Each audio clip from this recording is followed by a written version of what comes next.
मेरे प्रिय छात्र छात्राओं, देखिए हमने इससे पहले वीडियो में आपका त्रिकोणमितीय के कुछ अनुप्रयोग कराए थे। आज से संबंधित हम कुछ प्रश्न कराते हैं। और एक बात और कहना चाहूंगा मैं कि आपका हमारे चैनल में स्वागत है। देखिए आपका आज का पहला प्रश्न है।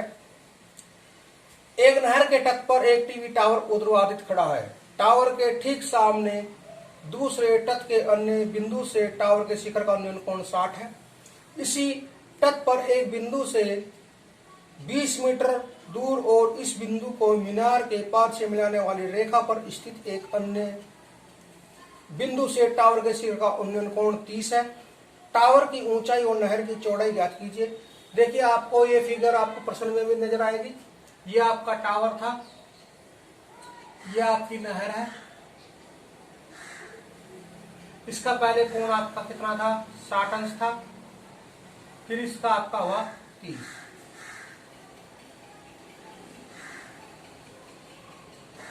तो ये आपका टावर है। मान लिया ए बी टावर है, नहर बिंदु सी है और ये डी है। और ये आपकी 20 मीटर की दूरी है यहां से यहां तक। अब देखिए हम इसको कैसे सोल्व करें। हमें दो चीज बतानी है, वो टावर की ऊंचाई और नहर की चौड़ाई। हम यहां लिख लेंगे कि माना ए बी टावर है और ए डी नहर है, जिसके बिंदु सी पर उसके टावर का उन्नयन कोण 60 अंश है और बिंदु डी से उसका उन्नयन कोण 30 अंश है। तो हम ये लिखने के बाद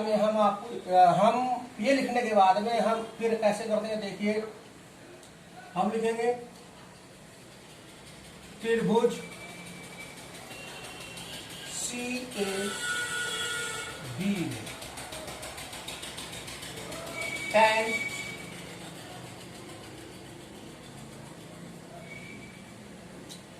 tan लेंगे हम। tan 60 आपका होता है लंब बटे आधार। तो लंब हुआ आपका ए बी, आधार आपका ए सी। tan 60 की वैल्यू होती है आपकी √3। ए बी हमें पता नहीं, ए सी ये रख लीजिए आप। फिर ऐसे क्रॉस मल्टीप्लाई आप करेंगे तो ए बी इक्वल आएगा आपका √3 ए सी। उसके बाद में आप लेंगे त्रिभुज डी ए बी, tan 30 होता आपका लंब बटे आधार। लंब आपका ए बी हो, आधार आपका होगा डी ए। तो आपका A B D A.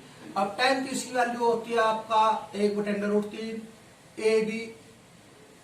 D आपका दो पार्ट में, एक तो डी सी और सी ए। तो हम इसको लिखेंगे 20 प्लस ए सी। अब आप क्रॉस मल्टीप्लाई कर दीजिए, आपके पास हुआ 20 plus a c equal √3 a b. अगर हम यहां से ए बी की वैल्यू यहां रखें तो √3 ए बी इक्वल है आपका √3 ए सी। यह आपका हुआ 3 ए सी, किसके इक्वल 20 प्लस ए सी। हम ए सी को तो ट्रांसफर करते हैं तो 20 3 ए सी माइनस ए सी। आपके पास 2 ए सी रहे और बी। तो ए सी इक्वल आपका 20/2, ए सी इक्वल आपका 10 मीटर। ठीक है। और 10 मीटर हो गया आपकी नहर की चौड़ाई। फिर टावर की बात हुई। टावर था हमारा ए बी। ए बी किसके इक्वल था? √3 ए सी के। तो √3 आपका हुआ और ए सी 10 √3। तो टावर इतनी ऊंचाई का है और नहर की चौड़ाई इतनी है। फिर देखिए एक सवाल है। 7 मीटर ऊंचे भवन के शिखर से एक केबल टावर के शिखर का उन्नयन कोण 60 अंश और इसके पाद का अवनयन कोण 45 अंश है। टावर की ऊंचाई ज्ञात कीजिए। देखिए मान लिया ये भवन है और ये टावर है। टावर जो हमेशा भवन से ऊंचाई होगा। ये आपका भवन यानी के मकान, इसकी ऊंचाई आपकी कितनी है? 7 मीटर है यहां से यहां तक। आप लेंगे, माना ए बी एक भवन है और सी डी आपका टावर है। फिर इसके शिखर से आप इसको ऐसे मैच कीजिए, इसके शिखर से उसका उन्नयन कोण कितना है, 60 अंश है। भवन के शिखर से टावर का उन्नयन कोण 60 अंश है। और भवन के शिखर से टावर के पाद का उन्नयन कोण, अवनमन कोण 45 है। तो आपका ये 45, ये 45 है, तो आपका ये भी 45। ये आपका हो गया बिंदु। आप लिखेंगे माना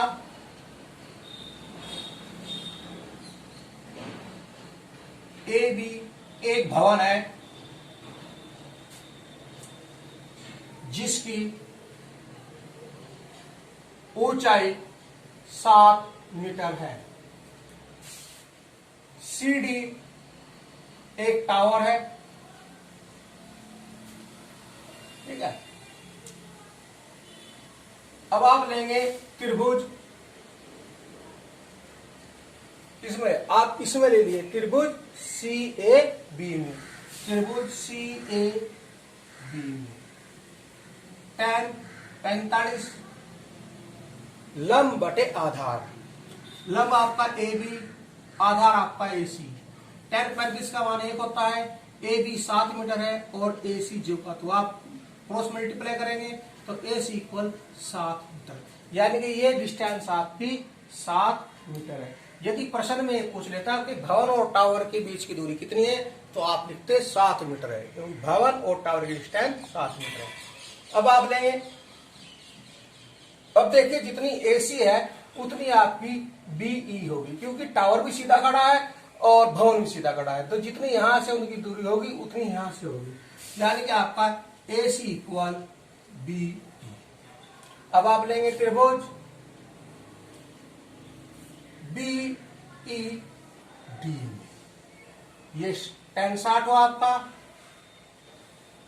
tan 60 लंब बटे आधार, तो आपका बीई बटे बीई। tan 60 की वैल्यू √3 होती है और डी हमें मालूम नहीं, बीई कितना है, जितना एसी है यानी कि 7, क्रॉस मल्टीप्लाई करेंगे आप तो डीई होगा आपके पास 7√3। अब टावर की ऊंचाई देखिए, टावर की ऊंचाई निकालनी है हमको, तो टावर कितना है आपका सी डी। अब सी डी आपका 2 पार्ट में, आपका एक तो है सीई, दूसरा है डी।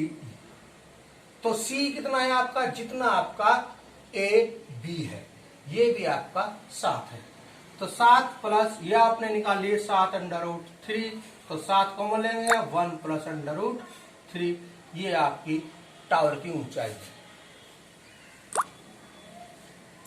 देखिए अगला प्रश्न आपका, समुद्र तल से 75 मीटर ऊंचे लाइट हाउस के शिखर से देखने पर 2 समुद्री जहाजों के अवनमन कोण 30 और 45 अंश है।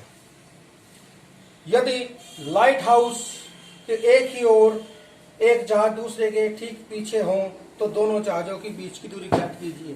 तो देखिए मान लिया ये समुद्र तल पर लाइट हाउस है जो 75 मीटर ऊंचा है, लाइट हाउस, और यहां पे आपके 2 जहाज है, एक मान लिया हमने ये है और दूसरा हमने मान लिया ये है। तो इसके अवनमन कोण, आपके अवनमन कोण होता है आपका जो ऊपर से बनता है, यानी कि हम अगर किसी भवन के पे है और नीचे को देखते हैं तो आपका कोण बनेगा अवनमन कोण। अगर हम सड़क पर हैं और किसी बिल्डिंग वगैरह को देखते हैं या वृक्ष को देखते हैं तो बनेगा आपका उन्नयन कोण। तो आपका कितने कोण है, आपका कोण है 30 और 45, तो ये आपका 30 हुआ और ये आपका 45 हुआ। तो जब आपका ये 45 है तो ये भी 45 होगा और ये आपका 30 है तो ये भी आपका 30 होगा। हम ले लेंगे कि ए बी लाइट हाउस है, बिंदु सी और डी पर समुद्र में जहाज है। लिख लेंगे आप कि ए बी आपका लाइट हाउस है और बिंदु सी तथा डी पर दो जहाज है जो एक दूसरे आगे पीछे चल रहे हैं। तो हमें बताना है जहाजों के बीच की दूरी है। लिखने के बाद में हम लिखेंगे त्रिभुज DAB में tan 45 लंब बटे आधार होता है। लंब हो आपका AB, आधार हो आपका DA। tan 35 की वैल्यू एक होती है, तो ये आपका 75 DA। तो यहां से DA बराबर आपका 75 मीटर। ठीक है, अब आप दूसरे में लीजिए त्रिभुज CAB में tan 30 लंब बटे आधार हुआ, लंब AB, आधार आपका CA हुआ। अब देखिए tan 30 की वैल्यू होती है 1/√3। ए भी आपका 75 था और सी आपका दो पार्ट में होगा, एक तो CD प्लस D 1/√3 75। CD हमें मालूम नहीं, AD हम निकाल चुके हैं, कितने थी है आपकी 75 थी। यहां पे आप लिखेंगे 75, ब्रज गुणा करेंगे तो CD प्लस 75 बराबर 75/√3। अब CD 75/√3, ये इधर जाके माइनस होगा 75, तो CD इक्वल आपका 75 आप कॉमन ले लेंगे √3 - 1। तो दो जहाजों के बीच की दूरी 75/√3 - 1 मीटर होगी। यह आपका सवाल था।